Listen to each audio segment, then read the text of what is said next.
Merhaba arkadaşlar, kanalıma hoş geldiniz. Bugün sizlerle bu duvar süslerini yapacağız. Daha önce 3D çiçek yapılışını paylaşmıştım. Yastıklar yapmıştık. Şimdi bunlarla duvar süsü yapıyoruz. Daha önceki rüya kapanlarında hep bunlar nasıl temizlenecek diye soru soruyordunuz. Bu sefer sizler için yıkanabilir duvar süsü yaptım. Bunu istediğiniz zaman çıkarıp yıkayıp tekrar yerine takabilirsiniz. Bu özelliğini ben çok beğendim ve duvarda da çok güzel görünüyor. İstediğiniz zaman çıkarıp yıkayabilirsiniz. İsterseniz lastikli, isterseniz arkası ip bağlamalı olarak yapabilirsiniz. Yeşil olanı, simli olanı ve yukarıdaki birinci ekru olanı 2 mm koton makrome kullandım. Koton ve polyester karışık makrome ip kullandım. Alttaki ipi normal %100 koton ip kullandım. Bu modeli istediğiniz iple yapabilirsiniz. Jüt, rafya, kağıt ip bunlarla da çok güzel duracaktır. Ben yastıklarımla uyumlu olması için aynı renklerde kullandım. Siz istediğiniz renkleri de kullanabilirsiniz. İstediğiniz ipleri de kullanabilirsiniz. İstediğiniz büyüklükte de yapabilirsiniz. Yukarıdaki videoda tam rengi belli olmasa da ben ona haki yeşili kullandım. O yeşil çiçek için MDF kasnak kullandım. Ölçüsü 40 santim. Yukarıdaki birinci ekru renkte olan tel kullandım. Sert tel kullandım. Telin ölçüsü 20 santim. İkinci ortada simli ekru ip kullandım. O simli ipin içine de MDF kasnak kullandım. 12 santim. Kotonda ikinci ile aynı. O da 12 santim kasnak kullanabilirsiniz. İsterseniz sert tel kullanabilirsiniz. İsterseniz MDF kasnak kullanabilirsiniz. Önemli olan sert olması. Çünkü bu modeli iyice sıktırıyoruz. Çiçek ağır olduğu için ortaya doğru çökme yapmaması için iyice sıktırıyoruz. Gergin durması için. Haki olan çiçeğe yaklaşık 400 metre ip gitti. Diğer çiçekleri de ne kadar ip gittiğini 3D çiçek yapılışında paylaşmıştım. Bu modele başlarken büyük olan çiçeği ben sonuna kadar gösterdim. Onun başlangıç kısmını daha önce çiçek yapılışını gösterdiğim için başlangıç kısmını göstermedim. Çünkü video yeterince uzun. Daha da uzatmak istemedim. Ortadaki çiçek yapılışını diğer videoyu izledikten sonra bu kısma geçiyoruz. Ben aşağıya linkini ekleyeceğim. Linkine tıklayarak da izleyebilirsiniz. Burası ikinci part olarak düşünün. Ama son kısmına kadar bütün detaylarını gösterdim. Kanalıma hala abone değilseniz kanalıma ücretsiz abone olabilirsiniz. Sıradaki videolardan anında haberdar olmak için zile basabilirsiniz. Videolarımızın daha çok kişilere erişmesi için videolarımızın ilk yüklendiği gün size bildirim geldiğinde beğen ve yorum atarsanız sevinirim arkadaşlar. Modelimizin yapılışına geçebiliriz. 2 mm koton makrome ipi kullanırken bu markayı kullandım. %50 koton, %50 polyester. 2 ile 4 mm tığla örülüyormuş. Ben 4 mm tığ kullanacağım. Bu ipim daha önce %69 koton, %31 polyesterdi. Şimdi bu ipte değiştirmişler. %50 koton, %50 polyester olmuş. Daha sonra aldığım ip %66 koton, %30 polyester. Daha önce kullandığım %69 koton, %31 polyesterdi. Sürekli değiştiriyor. Bu karışım sizin aklınızı karıştırmasın. Yani biraz polyester, biraz koton karışımı. İpim 250 metrede 250 gram ip var. Şimdi modelin yapılışına geçebiliriz. Bu kısma kadar bu videoda anlatmayacağım. Daha önce 3D çiçek yapılışını anlatmıştım. Videoyu çok uzatmamak için bu kısma kadar o 3D yani 3D çiçek yapılışına bakabilirsiniz. 1, 2, 3, 4, 5, 6, 7, 8. Ben orada 8 yaprağa kadar anlatmıştım. Bu 8. yaprağa kadar o videoya bakabilirsiniz.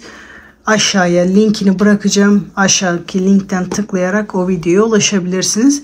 Ben şimdi 8. yapraktan sonrasını bu videoda anlatacağım. Çünkü çok uzun oluyor video. O yüzden bu kısmı tekrar anlatmıyorum. Şimdi aynı diğer sıralarda yaptığımız gibi biraz daha ortadan başlayacağım. Çünkü yapraklar böyle tam bu yaprağın ortasına denk gelmesini istediğim için. Şimdi arkada ipimi sabitleştiriyorum. İz sürme yaparak 4. trabzanın tepesine kadar geliyorum. 2 3 4. Şu anda kaydırma yaptık ama burada trabzan yapacağız. Şimdi buraya kadar çakma trabzan yapmıştık. Şimdi burada artık normal trabzan yapmaya başlıyorum. 3 zincir, 3, aynı boşluk içerisinde normal trabzanımı yapıyorum. En sonki sırada 6 tek bir çift yapmışım. Şimdi bu sırada da 7 tek bir çift yapacağım ve çoğaltma yerini aynı yere denk getirmemeye çalışacağım. Her arkadaki tele birer sefer batıyoruz. Bir trabzan yapıyoruz. Diğer sıralarda çakma trabzan yapmıştık. Şimdi burada normal trabzan yapıyoruz. Artık yapraklarımız büyüdüğü için buraları biraz daha normal trabzan yapabiliriz. Şimdi burada artık çoğaltma yapabilirim.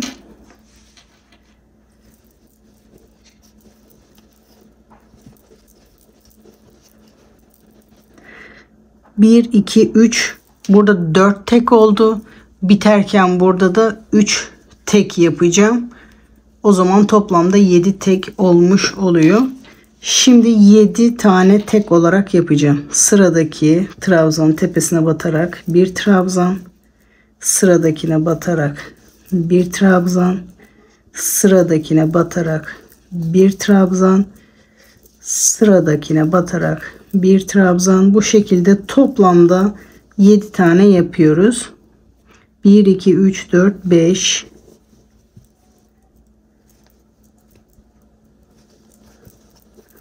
6 ve 7. Şimdi 8.'ye 2 tane çift yapıyoruz. Yani aynı boşlukta 2 tane trabzan yapıyoruz. Bu şekilde sıra sonuna kadar yapıyoruz. 7 tane tek, 8.'yi çift. 7 tek, bir çift yaparak sıra sonuna kadar yapalım. Sonuncusunu da 3 tek yapacağız. Burada da 4 vardı. Toplamda 7 olacak. Sıra sonuna kadar geldim. Çift yaptıktan sonra 3 tek yaptım. 4 de burada vardı. Toplam 7 oldu. Şimdi sıramı birleştiriyorum. İlk yaptığım tepesine batarak ilmeğimi içinden geçiriyorum. Şimdi her sırada böyle bir tane yaprak yapılışını göstereceğim. Çünkü yapraklar geniş ve birçok sıra var. Videonun çok uzamaması için her sırada bir yaprak göstereceğim. Her sırada aynı diğer sıralardaki gibi toplam 12 tane yaprak olacak. Aynı şekilde tekrar ediyoruz. Bu şekilde yaprakları yaprağın ortasında başlayacağım ki böyle yaprağın ortasında görülsün. Diğer yapraklar aynı bu şekilde. Bakın bu yaprak bu yaprakların ortasında, her sırada böyle görünmesi için böyle ortadan başlayacağız. 2 zincir. 2 zincir çektikten sonra aynı boşlukta kendinden taraftaki telinde normal bir trabzan yapıyorum. Tığımı 2 sefer doluyorum. Sıradaki trabzanı benden taraftaki telinde ikili trabzanımı yapıyorum. Üçlü trabzan yapıyoruz. Tekrar 2 sefer dolayıp aynı boşlukta benden taraftaki telinde 2 sefer doladıklarımızı yapıyoruz. Bu aynı son yaptığımızı sıradaki trabzanın tepesinde de yapıyoruz. 2 sefer doluyorum. Sıradaki trabzanın tepesine gelerek 2 sefer doladıklarımı yapıyorum. Sonra ikisini birlikte. Tekrar 2 sefer doluyorum. Aynı boşluk içerisinde 2 sefer doladıklarımı, en son ikisini birlikte. Şimdi 3 sefer dolayarak yapıyoruz. 1 2 3. Sıradaki trabzanın tepesine benden taraftaki teline 1 2 3. En sonunda ikisini birlikte. Tekrar 3 sefer doluyoruz. Aynı boşluk içerisinde 3 sefer doladıklarımı, en son ikisini birlikte yapıyoruz. Bu 3 sefer dolayarak şu anda bir tane yaptık. Bir tane daha yapacağız. Bir trabzan tepesine. Tekrar 3 sefer doluyoruz. Sıradaki trabzanı kendinden taraftakine 3 sefer doladıklarımızı, En son ikisini birlikte. Tekrar 3 sefer doluyorum. Bu trabzanın tepesine aynı boşluk içerisinde 3 sefer doladıklarımı, en son ikisini birlikte. İlk bakıştaki normal trabzan, 2 tane ikili trabzan, 2 tane üçlü doladıklarımızı yaptık. Bu üçlü şekilde tekrar bir sefer daha yapıyorum. 3 sefer doluyorum. Bir sefer daha yapıyorum. Bu ortada 3 sefer doladıklarımızı 3 sefer yapıyoruz. Ben 2 sefer yaptım. Üçüncüyü yapıyorum. 3 sefer tığımı doluyorum. Aynı boşluk içerisinde 3 sefer doladıklarımı, en son ikisini birlikte yapıyoruz. Şu anda toplam 3 tane oldu. Şimdi normal 2 sefer dolayarak 2 trabzan tepesine ikişer defa yapıyoruz. Sıradaki trabzan tepesine 2 sefer doladıklarımızı, sonra ikisini birlikte. Tekrar 2 sefer doluyoruz. Aynı boşluk içerisinde 2 sefer doladıklarımızı, en son ikisini birlikte. Bir sefer daha aynı işlemi yapacağız. 2 sefer tığımı doluyorum. Sıradaki trabzanın tepesinde 2 sefer doladıklarımı, en son ikisini birlikte. Tekrar 2 sefer tığımı doluyorum. Aynı boşluk içerisinde 2 sefer doladığımı, en son ikisini birlikte. Şimdi artık en son aşağı doğru inişimizi yapıyoruz. Normal trabzan yapıyorum. Bir sefer tığımı doluyorum. Sıradaki trabzanı kendinden taraftaki teline normal trabzan yapıyorum. 2 zincir. Aynı boşluk içerisinde ipimi alıyorum. İlmeğimin içinden geçiriyorum. Sık iğne yapmıyorum. İz sürümü yapıyorum. Şimdi yeni yaprağa başlamak için sıradaki trabzan tepesine gidip kendimden taraftaki telden ipi alıyorum. İlmeğimin içinden geçiriyorum ve şu anda yeni yaprağa başlamış oluyoruz. Aynı şimdi ilk başta yaptığımız gibi yapıyoruz. 2 zincir, aynı boşluk içerisinde bir trabzan ve ondan sonra bu 2 sefer dolayarak yaptığımız işlemi yapmaya başlıyoruz. Sırasıyla bütün yaptıklarımızı yapıyoruz. Bu şekilde toplamda 12 yaprak oluyor. Sıra sonuna kadar bu şekilde yapalım. Bu aynı işlemi tekrarlıyoruz. Sıra sonuna kadar geldim. Toplamda 12 yaprak yaptım. Sıramı bitirdim. Şimdi arkada trabzan yapmaya başlayabilirim. Diğer sırada yaptığım gibi ipimi burada sabitliyorum. Tekrar yaprağın ortasında başlamak için dördüncüye kadar iz sürümü yapıyorum. 3 ve 4. Burada trabzan yapmaya başlıyorum. 3 zincir, aynı boşluk içerisinde bir trabzan yapıyorum. Şimdi bunların üzerine hep trabzan yapmaya başlıyoruz. Diğer sırada 7 tek yapmıştık. Bu sırada 8 tek, bir çift yapacağız. Aşağıda çift yaptığımız yere denk getirmemek için buralarda çift yapmaya başlayacağım. 2. Şu anda hep tek yaparak devam ediyorum. 3, 4, 5. Şimdi 6.'da çift yapacağım. Yani burada 5 tek olmuş oldu. 3 teki de sıra sonunda yapacağım. 6.'da çift yapıyorum. Aynı boşluk içerisinde 2 trabzan yapıyorum. Şimdi sırayla bütün trabzanların buradaki arka tellerine toplamda 8 tane, her birine tek tek bir tane yaptım. Şimdi ikincinin üzerine trabzan yapıyorum. 3, 4, 5,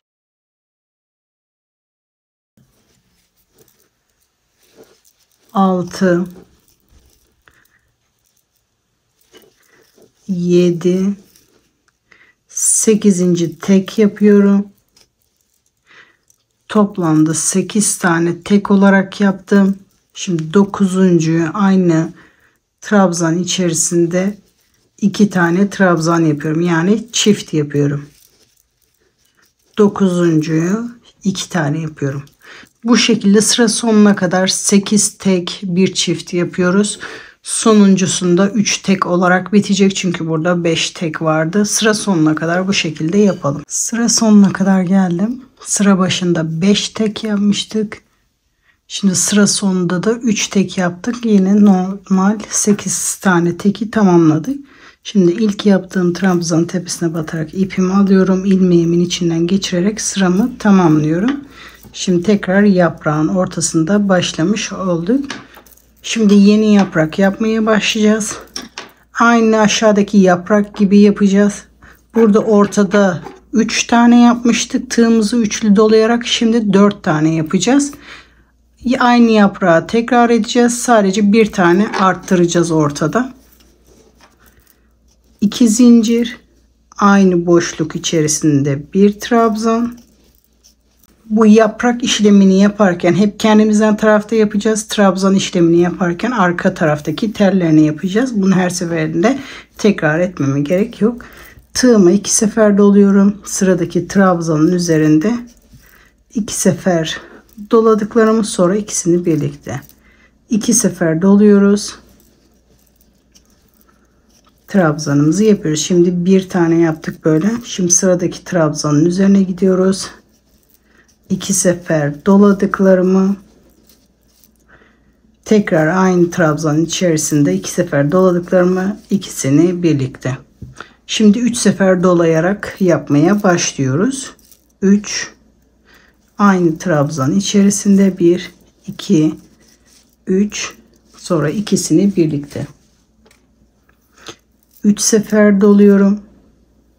Aynı boşluk içerisinde 3 sefer doladıklarımı, sonra ikisini birlikte. Şu anda bir tane yaptık üçlü. Sıradaki trabzanın tepesinde 3 sefer doladıklarımızı, ikisini birlikte. 3 sefer tığımı doluyoruz. Aynı boşluk içerisinde 3 sefer doladıklarımı yapıyorum. İkisini birlikte. Şimdi ikinci oldu. 3 sefer tığımı doluyorum sıradaki trabzanın tepesinde. 3 sefer doladıklarımı yapıyorum. Sonra ikisini birlikte. 3 sefer tığımı doluyorum aynı boşluk içerisinde. 3 sefer doladıklarımı yapıyorum. Sonuncu ikisini birlikte yapıyorum. Şu anda 3 tane oldu ve dördüncüsünü yapıyorum. 1, 2, 3. 3 sefer tığıma doluyorum. Sıradaki trabzanın tepesinde 3 sefer doladıklarımı yapıyorum. İkisini birlikte. Tığımı 3 sefer doluyorum. Aynı boşluk içerisinde 3 sefer doladıklarımı yapıyorum. Sonra ikisini birlikte. Ortada böyle 4 tane oldu. Şimdi 2 sefer dolayarak 2 trabzanın üzerine ikişer defa yapıyoruz. 1, aynı boşluk içerisinde ikinciyi yaptık. Tekrar tığıma 2 sefer doluyorum. Yanındaki trabzanın tepesine 1 ve 2. Normal trabzanımı yapıyorum. En sonuncusunu. Sonra 2 zincir. Bu trabzanı yaptığım yerden ipimi alıyorum. İlmeğimin içinden geçiriyorum.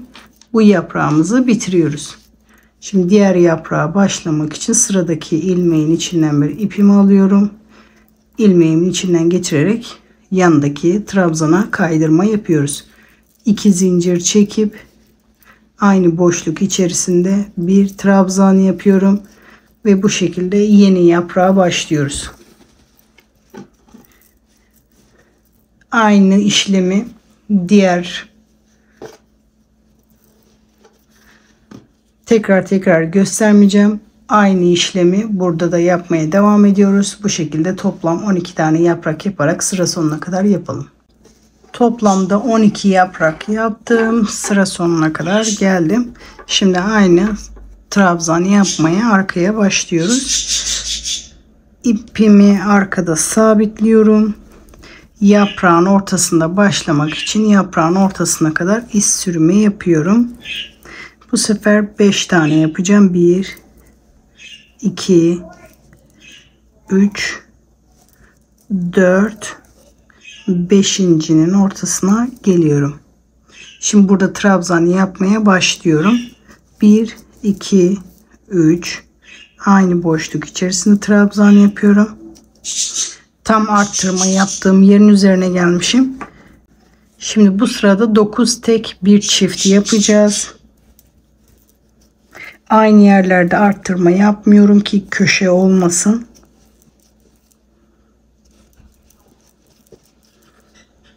Şimdi burada bir çift yapıyorum.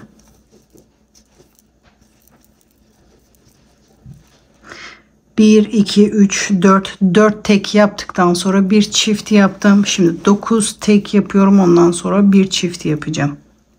Her trabzanın üzerine birer tane. 1 2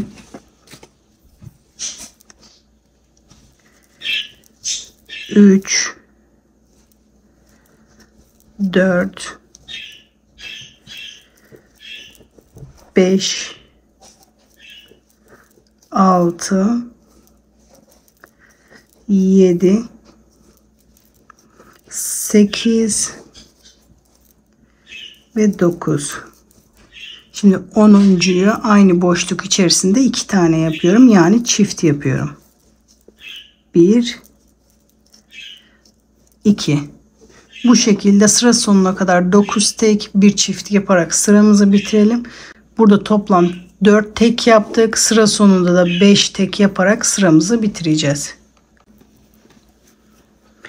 Sıra sonuna kadar yaptım. Sıra başında 4 tek yapmıştım. Şimdi sıra sonunda da 5 tek yaptım ve sıramı birleştiriyorum. Şimdi yaprağın ortasında başlamış oldum. Yaprağı aynı şekilde yapıyoruz. Şimdi sadece ortasında bu sefer 4 sefer dolayarak bir yer ekleyeceğiz. Diğer kısımları aynı yapıyoruz. 2 zincir aynı trabzan içerisinde bir trabzan, sıradaki trabzanın üzerine 2 sefer doladığımızı, sonra ikisini birlikte aynı boşluk içerisinde tekrar 2 sefer doluyorum.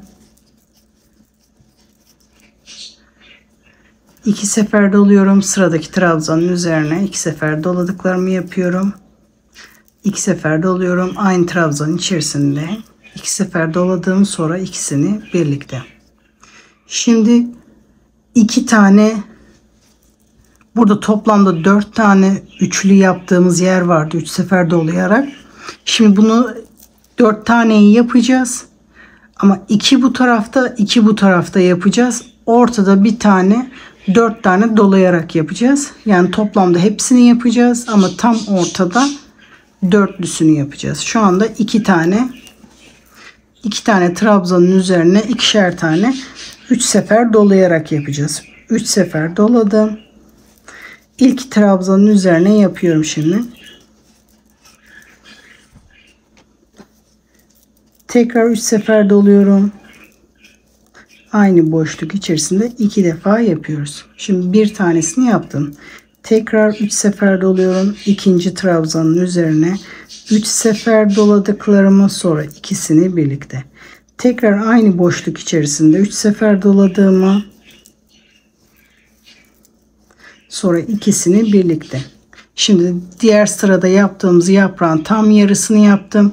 Şimdi ortada bir tane daha ekliyoruz. 1 2 3 4 sefer doluyorum. Bir trabzanın tepesine aynı şekilde 4 sefer doladıklarımı, sonra ikisini birlikte. Tekrar aynı boşluk içerisinde 1 2 3 4. Aynı boşluk içerisinde 4 sefer doladıklarımızı, sonra ikisini birlikte. Şimdi bu diğer tarafta yaptığımız yarıyı diğer tarafta yapacağız. 3 sefer doluyoruz. Sıradaki trabzanın tepesinde 3 sefer doladığımızı yapıyoruz. Sonra ikisini birlikte. Aynı boşluk içerisinde bir sefer daha yapıyoruz. Şimdi bir trabzanın üzerine daha 3 sefer dolayarak yapıyoruz.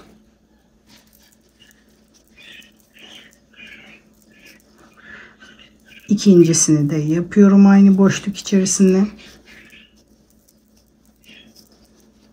Şimdi 2 sefer dolayarak 2 tane yapıyoruz. 2 trabzanın üzerine ikişer tane. 1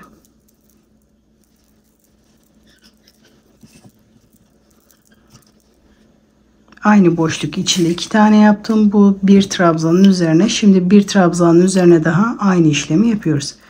2 sefer doluyorum.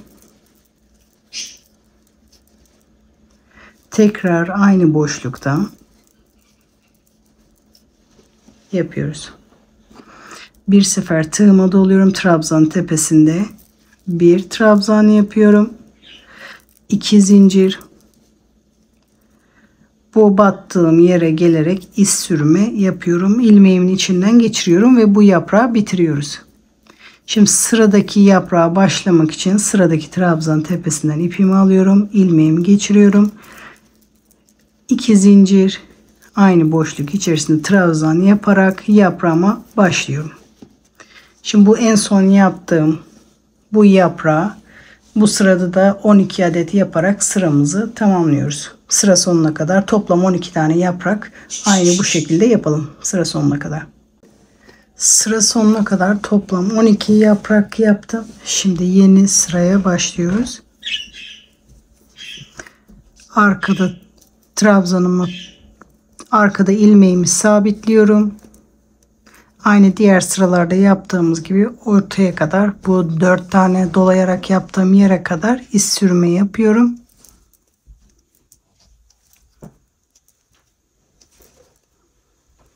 Üç, 4, 5. 5'inci de bıraktım. Şimdi normal trabzan yapmaya başlıyorum.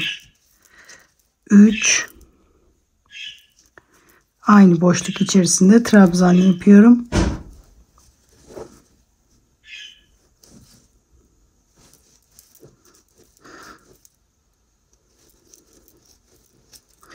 Bir, iki, üç, 4, 5, 6 tane yaptıktan sonra 7.'yi çift olarak yapıyorum.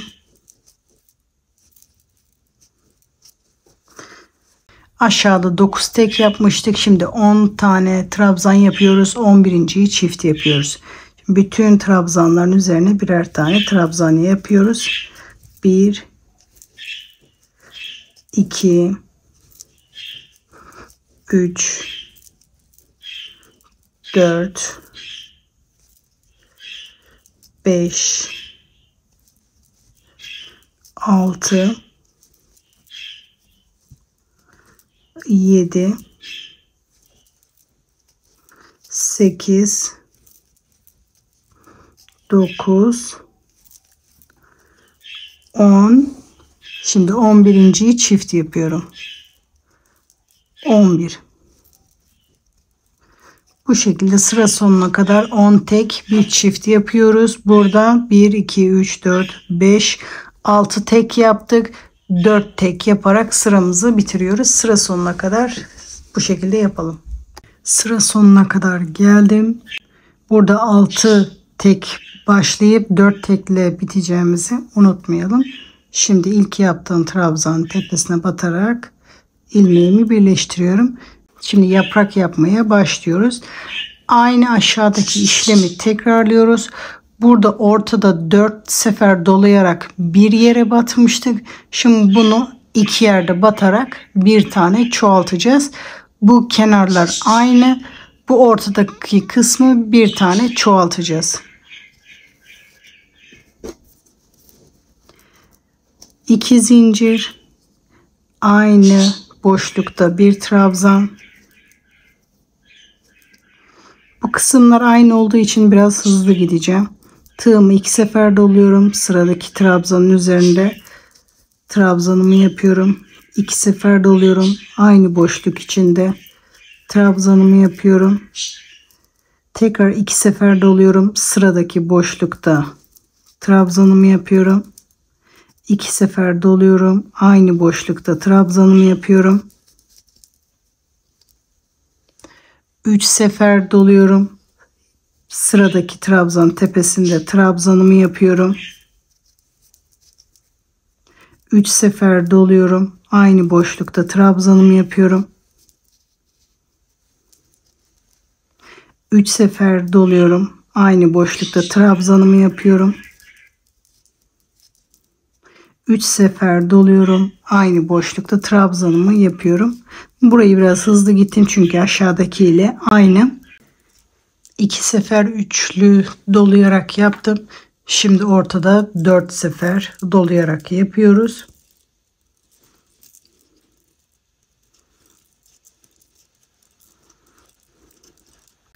Dört sefer dolayarak yaptım. Yanındaki trabzana aynı boşlukta bir sefer daha yapıyorum. 4 sefer doluyorum.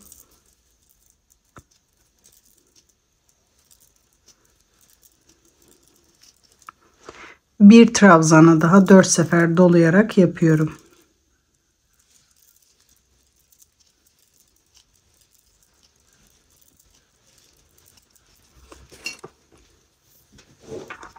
Birincisini yaptım. 4 sefer doladım. Aynı boşlukta bir daha yapıyorum. Bu şekilde ortada dörtlü dolayarak da 2 sefer yaptım.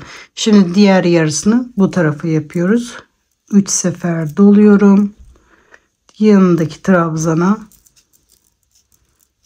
2 sefer üçlü doladığımı yapıyorum. 3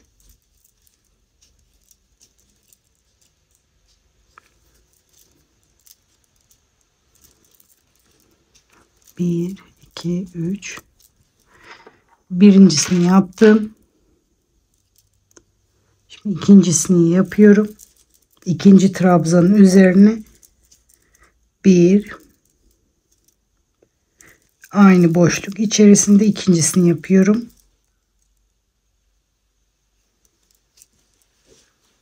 Şimdi 2 sefer dolayarak 2 trabzanın üzerine ikişer tane yapıyoruz.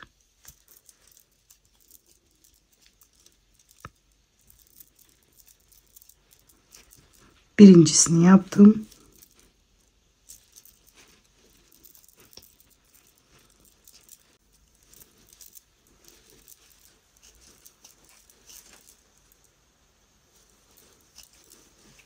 İkincisini de yaptım. Şimdi yaprağın sonuncusunu batıyorum. Normal trabzan yapıyorum. Yaprağı bitirmek için de 2 zincir çekip iz sürümü yaparak ipimi alıyorum. İlmeğimin içinden geçiriyorum. Bu yaprağı bu şekilde bitiriyoruz. Yeni yaprağa başlamak için iz sürme yaparak yanındaki ilmeğe geçiyorum. 2 zincir yaparak yeni yaprağa başlıyoruz. Şimdi aynı şekilde bu yaprağı sırasıyla 12 tane yaprak yaparak sıra sonuna kadar yapalım. Sıra sonuna kadar geldim. Toplamda 12 yaprak yaptım. Arkada ilmeğimi sabitliyorum. Aynı diğer sıralarda yaptığımız gibi ortaya kadar bu 4 tane dolayarak yaptığım yere kadar iz sürme yapıyorum.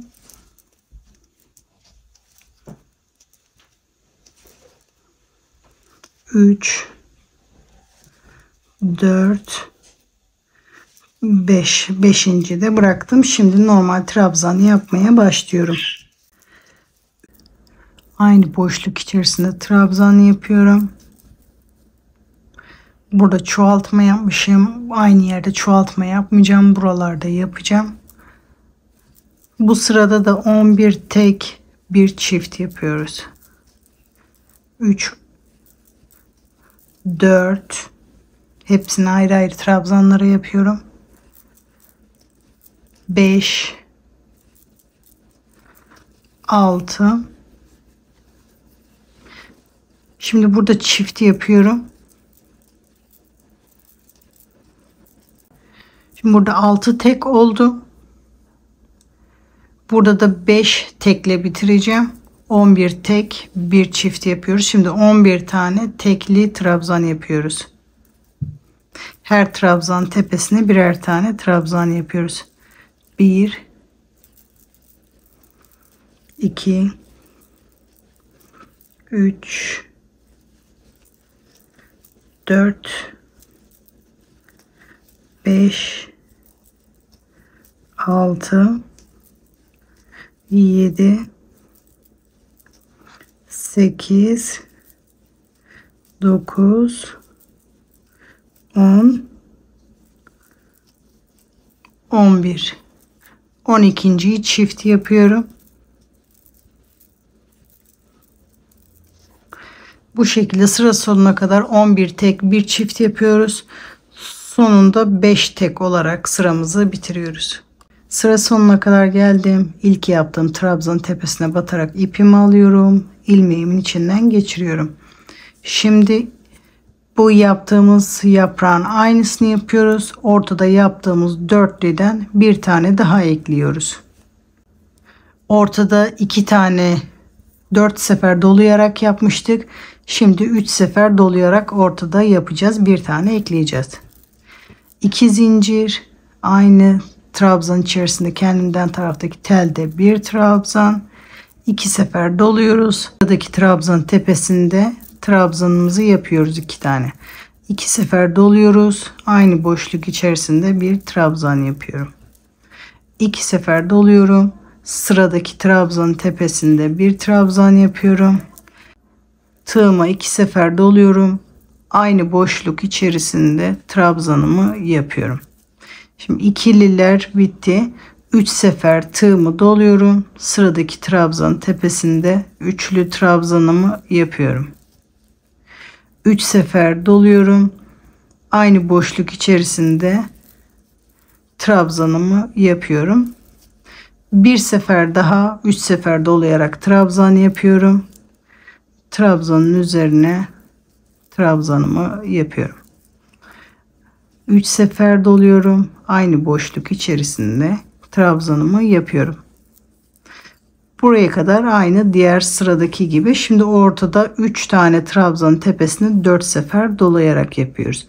1 2 3 4 trabzanın tepesinde trabzanımı yapıyorum. 4 sefer doluyorum. Aynı boşluk içerisinde trabzanımı yapıyorum. Birincisini yaptık. 1 2 3 4 trabzanın tepesinde trabzanımı yapıyorum. 4 sefer doluyorum. Aynı boşluk içerisinde trabzanımı yapıyorum.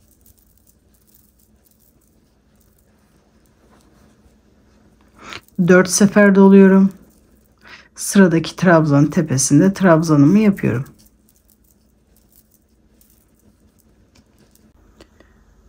Üç yerde 4 tane dolayarak trabzanlarımı yaptım. Şimdi küçültmeye devam ediyoruz. Bu yaprağın diğer kısmını yapmaya başlıyoruz. 3 sefer doluyorum. Sıradaki trabzana trabzanımı yapıyorum. 3 sefer doluyorum. Sıradaki trabzana trabzanımı yapıyorum. Birincisini yaptım. 3 sefer doluyorum. Sıradaki trabzana trabzanımı yapıyorum. 3 sefer doluyorum. Sıradaki trabzana trabzanımı yapıyorum. 2 sefer doluyorum. Sıradaki trabzana trabzanımı yapıyorum. 2 sefer doluyorum. Aynı trabzana trabzanımı yapıyorum. Bir sefer daha yapıyoruz. 2 sefer doluyorum. Sıradaki trabzana trabzan yapıyorum. 2 sefer doluyorum. Aynı trabzana trabzan yapıyorum. Sonuncuyu yaparak yaprağımızı bitiriyoruz. Bir trabzan, 2 zincir, iz sürme yaparak aynı boşluğa batarak ipimi alıyorum. İlmeğin içinden geçiriyorum.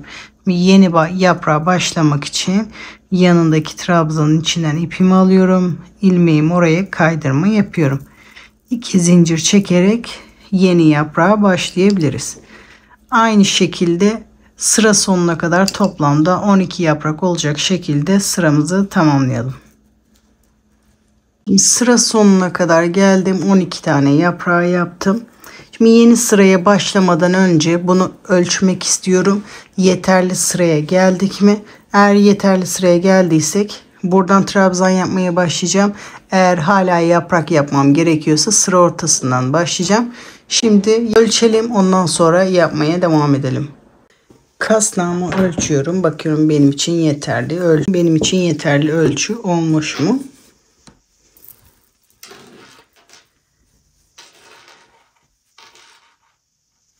Bu kadar mesafe kalmış. Şimdi oraya da bir sıra trabzan yapınca kenara yetişiyor. Benim için bu yeterli bir mesafe. Siz bunu büyütmek istiyorsanız, bu yaptığımız yapraklardan daha çok yapmanız gerekiyorsa, bu ortada yaptığımız trabzanlı yere bir tane daha trabzan eklemeniz gerekiyor. Biz burada en son 3 tane dörtlü trabzan yapmıştık. Bunu 4 tane dörtlü trabzan yapabilirsiniz. Ondan sonraki yapraklı sırada bir tane daha beşli dolayarak yaprağı yapmaya başlayabilirsiniz. Bu şekilde yapmak istediğiniz büyüklüğe kadar yapabilirsiniz. Bu benim için ideal bir ölçü. Şu anda tam bir sıra trabzanlık sıra kaldı. Başka yapraklı sıra yapmayacağım. Sadece trabzanlı sırayı yapıp sıramı bitireceğim. Benim için yaprak yapmak yeterli. Sadece trabzan yapacağım. Buradan başlayabilirim. Ortadan başlamama gerek yok. Çünkü artık yaprak yapmayacağım. İlmeğimi arkada sabitliyorum. Normal arkalarda yaptığımız trabzanlar gibi yapıyoruz. 3 zincir. Aynı boşluk içerisinde bir trabzan. Sıradaki trabzanların üzerine birer tane trabzan yapacağız. Sırasıyla bütün trabzanların üzerine trabzan yapıyorum. 1, 2, 3, 4 tek yaptım başında. Alttaki çoğaltma yerine denk gelmesin diye şimdi burada çoğaltma yapıyorum, yani bir çift yapıyorum. Şimdi bu sırada da 12 tek bir çift yapıyoruz. 1 2 3 4 5 6 7 8 9 10 11 12 13.'yü çift yapıyoruz.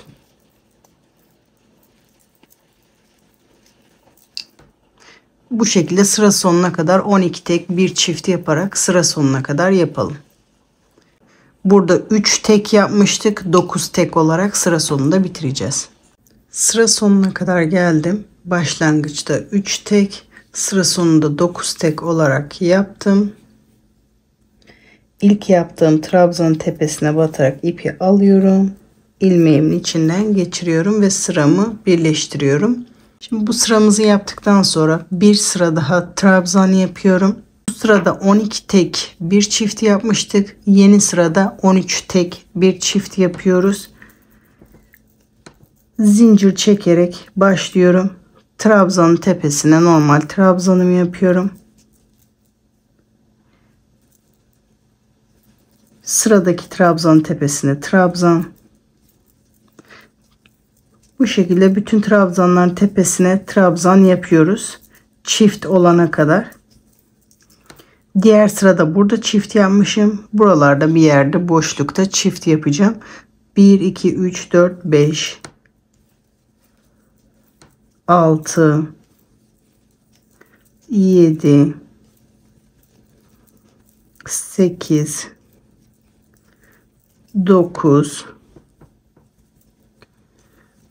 10 tane yaptıktan sonra da başlayabiliriz. Şimdi bir çift yapıyorum.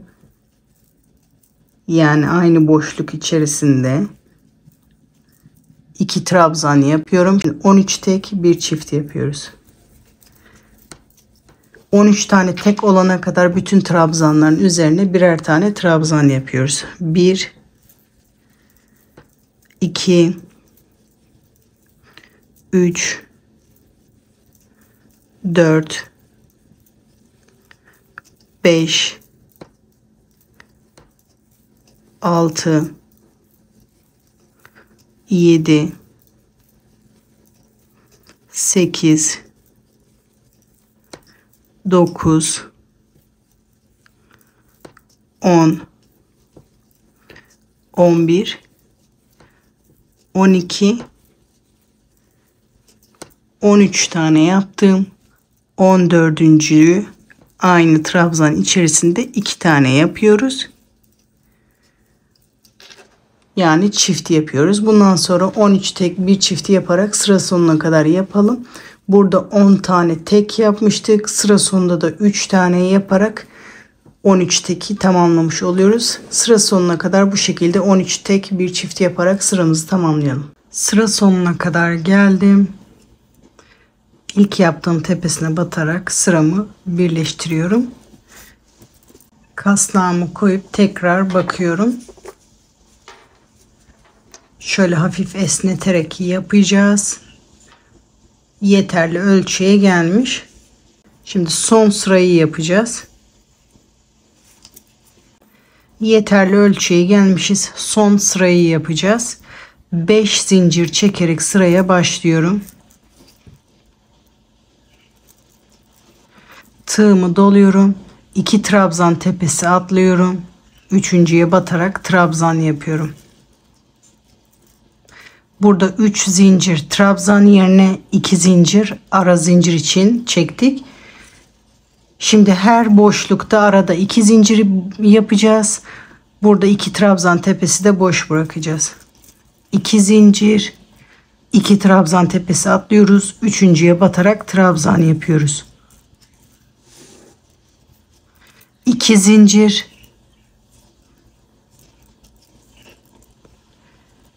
2 trabzan atlıyoruz. Üçüncüye batarak normal trabzan yapıyoruz. Bu şekilde sıra sonuna kadar yapalım. Sıra sonuna kadar bitirelim bu şekilde. Sıra sonuna kadar yaptım. Şimdi sonuncuyu birleştiriyoruz. 2 zincir. Üçüncü zincirin içinden bir ipimi alıyorum. İlmeğimin içinden geçiriyorum.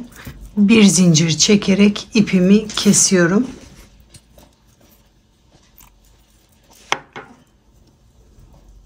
Sonra bu ipimizi saklıyoruz.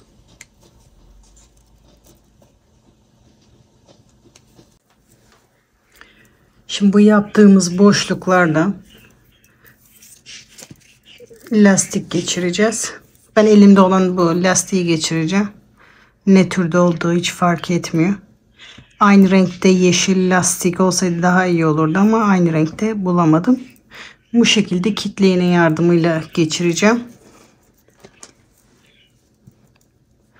Böyle bir aşağıdan bir yukarıdan bütün boşluklardan geçireceğim. Bunu lastik değil de iple de yaparak büzebilirsiniz.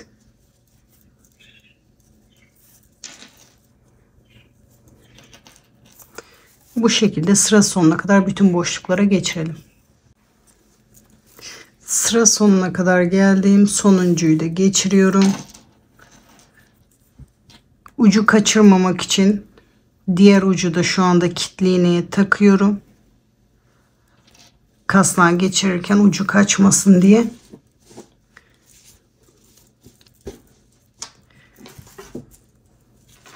Şu anda kasnaktan küçük görünüyor. Böyle hafif gerdirerek kasnağı takacağız. Ondan sonra sıkacağım.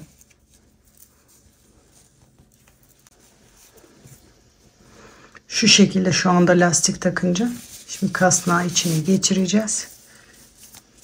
Çiçek ağır olduğu için bunun biraz sıkı olması gerekiyor ki çiçek aşağı doğru sarkık durmasın. Bu şekilde iyice gerdirerek takacağız.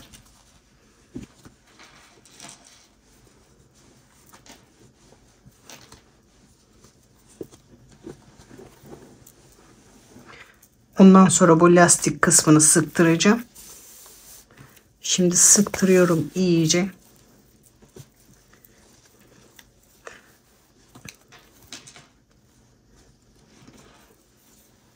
Hem sıkabildiğim kadar sıkmaya çalışıyorum hem de rahat çıkarabileceğim şekilde sıkmaya çalışıyorum.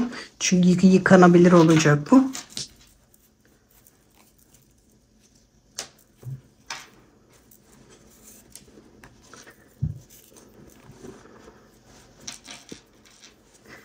İpime düğüm atmaya çalışıyorum.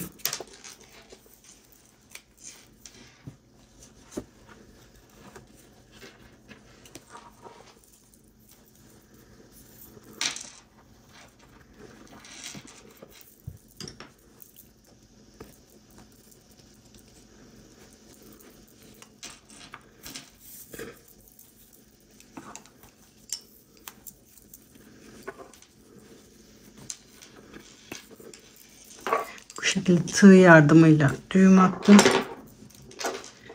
Bir test edeceğim, bakayım rahatlıkla girip çıkıyor mu? Çıkarmadan önce bir düzünü çevirip size göstermek istiyorum. Bu delikli kısmı arkaya gelsin diye bu kenara kadar trabzan yaptım. Yoksa önden bu kasnak görünecekti. Önden bu kasnağın görünmesini istemediğim için bu dönüş yerine kadar trabzan yaptım. Şimdi çiçeği ortalıyorum.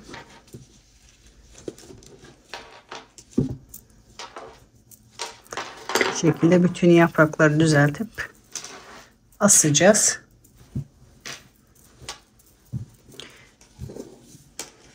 Şimdi çıkartma testini deniyorum. Sonra rahatlıkla takabileceğim mi ona bakacağım. Çıkartınca şu anda şu küçüklükte oluyor.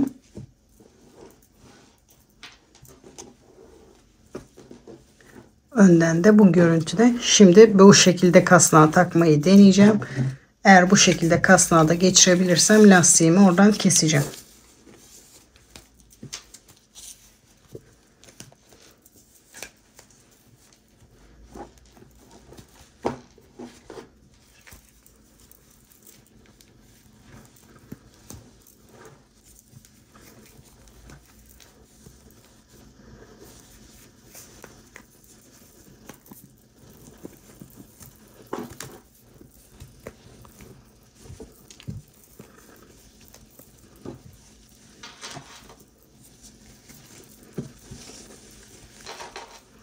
Şurayı da ortalıyoruz.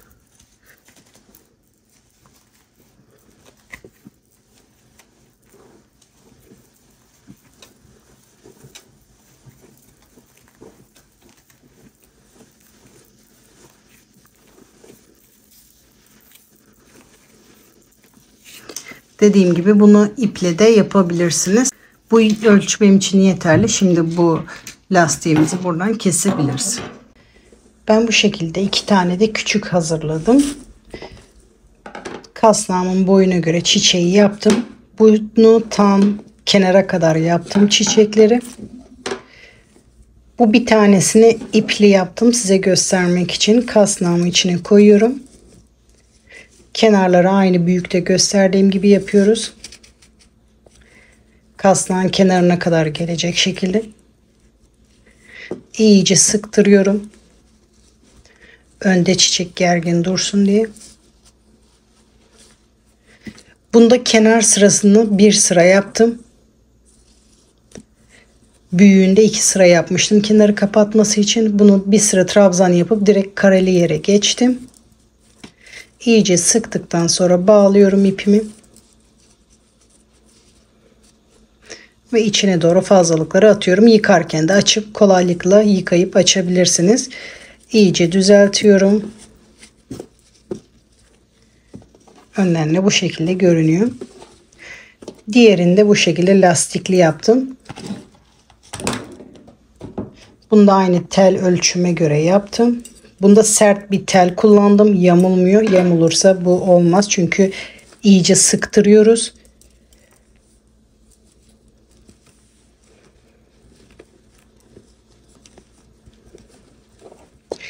Lastikli geçirmesi biraz zor oluyor iyice sıktığımız için.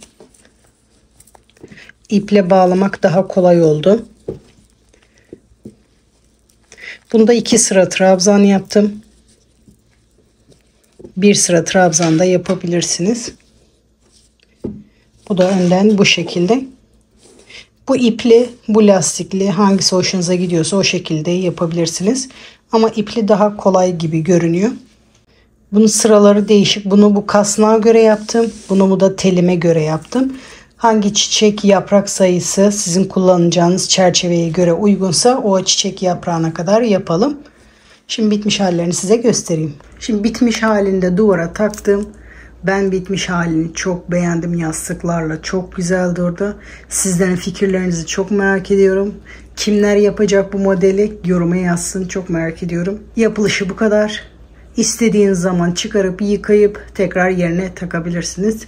Videomu buraya kadar izlediyseniz teşekkür ederim. Kanalıma hala abone değilseniz kanalıma ücretsiz abone olabilirsiniz. Sıradaki videolardan anından haberdar olmak için zili açabilirsiniz. Yeni videolarda görüşmek üzere. Hoşça kalın. Kolay gelsin diyorum.